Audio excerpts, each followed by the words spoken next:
उत्तराखंड में राष्ट्रपति शासन के खिलाफ आज सुप्रीम कोर्ट में अपील करेगी केंद्र सरकार। सुप्रीम कोर्ट में जल्द से जल्द सुनवाई की भी दरखास्त लगाएगा केंद्र। नैनीताल हाई कोर्ट ने कल रद्द कर दिया था उत्तराखंड में राष्ट्रपति शासन। हरीश रावत को 29 अप्रैल को बहुमत साबित करने का दिया है वक्त। हाईकोर्ट के फैसले के बाद मुख्यमंत्री हरीश रावत ने ली कैबिनेट मीटिंग। राज्यपाल से भी की मुलाकात। रावत बोले, हाईकोर्ट के फैसले का स्वागत और सम्मान, साबित करेंगे बहुमत। कांग्रेस बोली, केंद्र को सुप्रीम कोर्ट जाने का हक उसी संविधान ने दिया जिसे बनाने में बीजेपी का कोई योगदान तक नहीं। उत्तराखंड में सियासी गर्मागर्मी के बीच बीजेपी ने किया दावा, अगर 29 अप्रैल को बहुमत परीक्षण हुआ तो बीजेपी रहेगी अव्वल नंबर। हरीश रावत के पास न बहुमत था और न होगा। उत्तराखंड के 9 बागी विधायकों के मामले में कल होगी सुनवाई। विधानसभा अध्यक्ष ने खारिज की सदस्यता। कांग्रेस बोली, एंटी डिफेक्शन लॉ के तहत की कार्रवाई बिल्कुल सही। विजय माल्या की 3 बेशकीमती संपत्तियों का खुलासा। आज तक को मिले न्यूयॉर्क के पॉश ट्रम्प प्लाजा में 3 सुपर लग्जरी हाउस। साल 2010 में लिए फ्लैट्स में 2 नाबालिग बेटी के नाम से, लेकिन उसी साल राज्यसभा में पहुंचे माल्या ने हलफनामे में नहीं किया इन संपत्तियों का जिक्र। मुंबई हमले में पाकिस्तान के खिलाफ सबूत लाने की भारत की सबसे बड़ी कवायद। अमेरिका से डेविड हेडली के सहयोगी तहव्वुर राणा के प्रत्यर्पण की कोशिश में जुटा एनआईए। डीजी ने अमेरिकी अफसरों से की मुलाकात, सौंपे राणा के खिलाफ कई अहम सबूत। अगले साल आईपीएल का आयोजन विदेश में कराने की तैयारी के बीसीसीआई ने दिए संकेत। गवर्निंग काउंसिल में होगा अंतिम फैसला। इस साल देश के कई हिस्सों में सूखे की समस्या को लेकर आईपीएल के दौरान पानी बर्बाद होने का हवाला देकर अदालतों ने लगाई है कड़ी फटकार। कई मैचों के स्थान भी बदलने पड़े।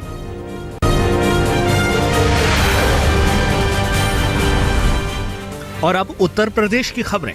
यूपी में रेलवे ट्रैक और चलती ट्रेन की खिड़की से सेल्फी खींचना अब महंगा पड़ेगा। जीआरपी आगरा डिवीजन ने अपने अधिकारियों को निर्देश दिया है कि ऐसे लोगों के खिलाफ रेलवे एक्ट की धारा 147 के उल्लंघन के तहत कार्रवाई की जाए और उनके अपराध को आत्महत्या की कोशिश की श्रेणी में रखा जाए। गोरखपुर जिले में राप्ती नगर विस्तार आवासीय योजना में आवंटन के बावजूद कब्जा न मिलने पर लोगों ने जीडीए दफ्तर पर धरना दिया।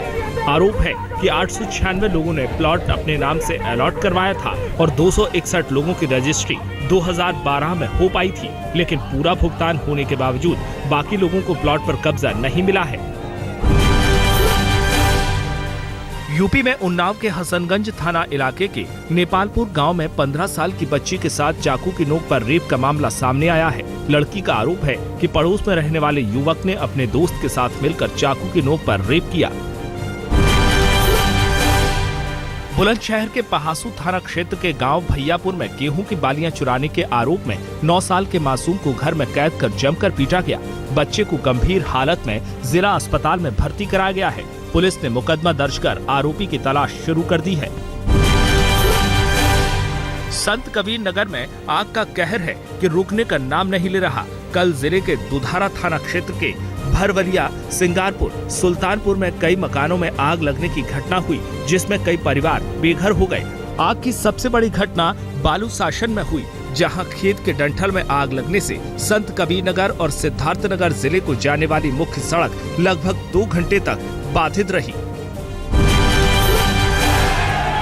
हनुमान जयंती से पहले लखीमपुर खीरी में कल 5000 बाइक पर सवार होकर हनुमान भक्तों ने रैली निकाली। रैली में हनुमान भक्त जय श्री राम, भारत माता की जय के जमकर नारे लगाते रहे। बाइक रैली के दौरान पूरे शहर का ट्रैफिक लगभग 2 घंटे तक थमा रहा।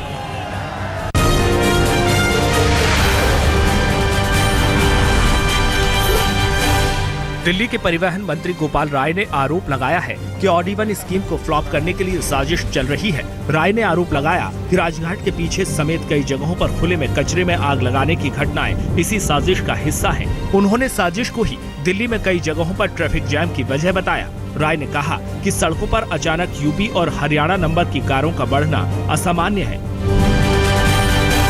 दिल्ली सरकार ने अहम बिलों को पास करने के लिए अपना रुख बदल दिया है। जहां पहले सरकार अपने बिलों को विधानसभा में पास करने से पहले उपराज्यपाल को नहीं भेजती थी, वहीं अब इस मसले पर केजरीवाल सरकार ने यू टर्न ले लिया है। उप मुख्यमंत्री मनीष सिसोदिया ने सरकार के वित्त और कानून विभाग को निर्देश दिया है कि दिल्ली कैबिनेट के फैसले के मुताबिक अब बिलों को पहले उपराज्यपाल नजीब जंग की अनुमति के लिए भेजा जाए। गौरतलब है कि सरकार के लगभग 1.5 दर्जन बिल अब भी केंद्र सरकार और उपराज्यपाल के पास अटके पड़े हैं। दिल्ली के बुद्ध विहार में कबाड़ गोदाम में आग लगने की घटना में 17 लोग झुलस गए। बताया जाता है कि आग के दौरान कई ब्लास्ट भी हुए। दमकल की 3 गाड़ियों ने काफी मशक्कत के बाद आग पर काबू पा लिया।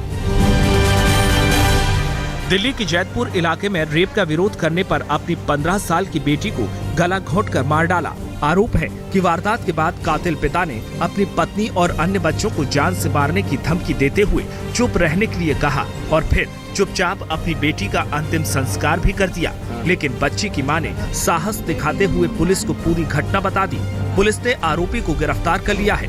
तफ्तीश में पता चला है कि कातिल पिता ने अपनी बेटी के कई अश्लील वीडियो भी बना रखे थे।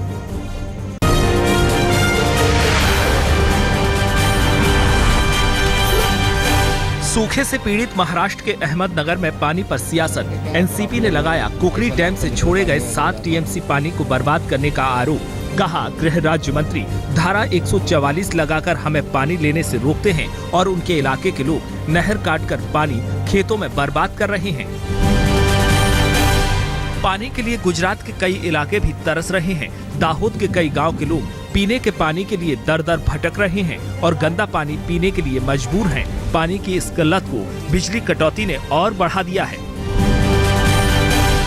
एक ओर देश के कई हिस्सों में पानी को लेकर हाहाकार मचा है, वहीं दूसरी ओर हरियाणा की यमुनानगर में लोहागढ़ गुरुद्वारा पहुंचे हरियाणा के सीएम मनोहर लाल खट्टर के लिए हजारों लीटर पानी बहाकर तैयार कराया गया हेलीपैड। जिस रास्ते से सीएम की गाड़ियों के काफिले को गुजरना था, वहां भी तब तक पानी बहाया गया जब तक सीएम का काफिला वहां से गुजर नहीं गया। ग्वालियर में महापौर की लोक मंत्रणा के दौरान उस वक्त हड़कंप मच गया जब पानी की समस्या की शिकायत लेकर आए मोहनपुर गांव के पूर्व सरपंच पूरन सिंह ने तेल डालकर आत्महत्या की कोशिश की।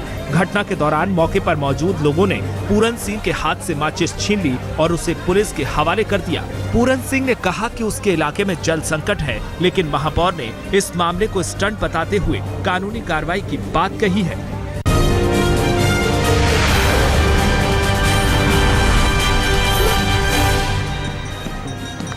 उज्जैन में सिंहस्थ महाकुंभ में आज पहला शाही स्नान है।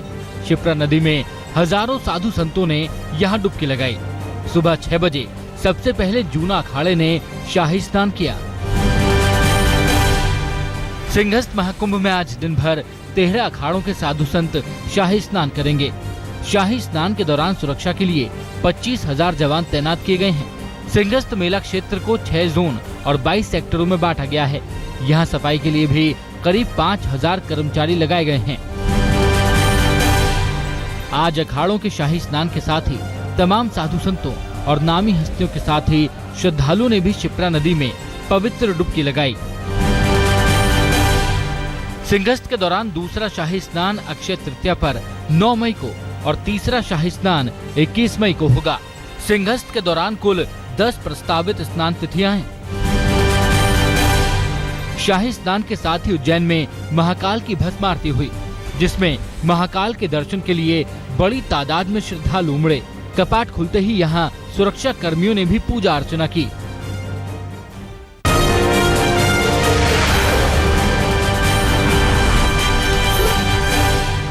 मुंबई एयरपोर्ट पुलिस ने 3 मुसाफिरों को किया छेड़खानी के आरोप में गिरफ्तार। कोलकाता मुंबई की इंडिगो फ्लाइट में एयर होस्टेस से बदसलूकी का आरोप। एयर होस्टेस की आपत्तिजनक फोटो ले रहे थे आरोपी मुसाफिर। 68 साल से भारत में रहने वाले ईसाई मिशनरी फेडरिक सोपेना को मिली भारतीय नागरिकता। बांद्रा के कलेक्टर ऑफिस में ली भारतीयता की शपथ।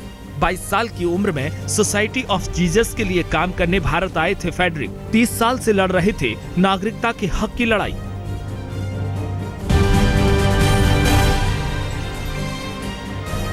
मुंबई के प्रभादेवी रोड पर सिद्धिविनायक मंदिर के पास वीर सावरकर सड़क 12 से 15 फीट नीचे धंस गई, जिससे यातायात बुरी तरह प्रभावित है। सड़क धंसने से वाटर सप्लाई लाइन फट जाने से आज इन इलाकों में पानी की भारी किल्लत रहेगी। बीएमसी ने आज दोपहर बाद पाइपलाइन ठीक करा लेने का दावा किया है।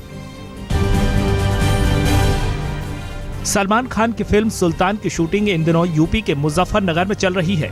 शुक्रताल में शूटिंग के दौरान सलमान स्कूटर पर सवारी करते नजर आए। उनकी सुरक्षा में करीब 300 पुलिसकर्मी लगाए गए हैं। सलमान ने फैंस का हाथ हिलाकर अभिवादन किया।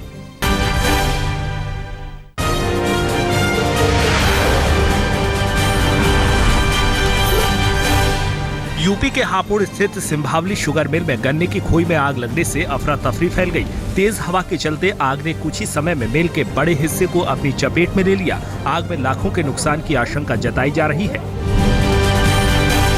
दिल्ली से सटे फरीदाबाद में कल दोपहर सड़क किनारे पड़ी लकड़ियों में लगी आग ऐसे फैली कि वहां खड़े पानी के एक टैंकर और कार को भी अपनी चपेट में ले लिया। आसपास के लोगों ने जब तक आग पर काबू पाया तब तक दोनों गाड़ियां स्वाहा हो चुकी थी।